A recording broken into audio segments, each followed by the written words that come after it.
For VIFP club members who have attained the level of Platinum or above, they are entitled to some free laundry. It's the complimentary wash and fold laundry service. So you get up to 2 bags free on 3 to 6 day cruises, 3 bags on a 7 to 13 day cruise, and 5 bags on a cruise that's 14 days or longer.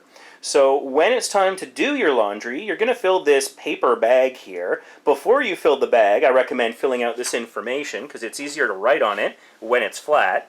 So you want to put the guest name. If there's more than one person in your cabin and one of them is Platinum and one of them is not, make sure that's the Platinum guest's name.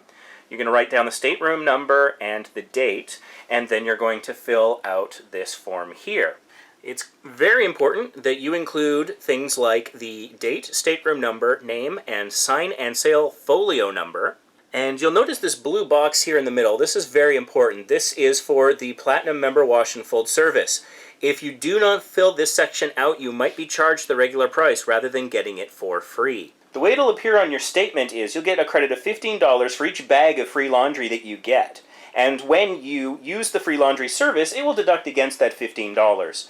Unfortunately, you can't use that $15 for anything else on the ship. It's important when filling out the form for the laundry not to check either of these 2 boxes. All you're going to want to do is write your folio number in the blue box here for the Platinum member wash and fold service.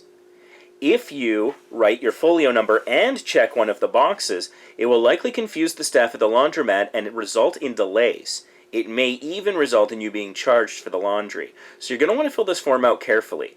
Do not check either of these boxes. Only write your folio number here in the blue section. So now you're ready to pack your laundry bag. We highly recommend that you fold your clothes so that they're nice and flat and able to go into the bag a little bit easier. So you also want to fill out your inventory sheet before packing so that you've accurately reflected what you're putting in the bag. So next, take the bag and carefully place the garments in the bag without tearing the bag because the bag is paper.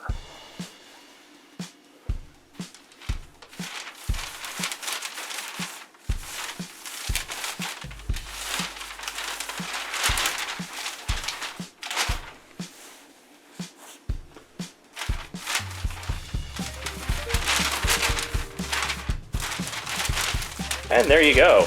It is now nicely loaded and ready to be picked up by your cabin steward.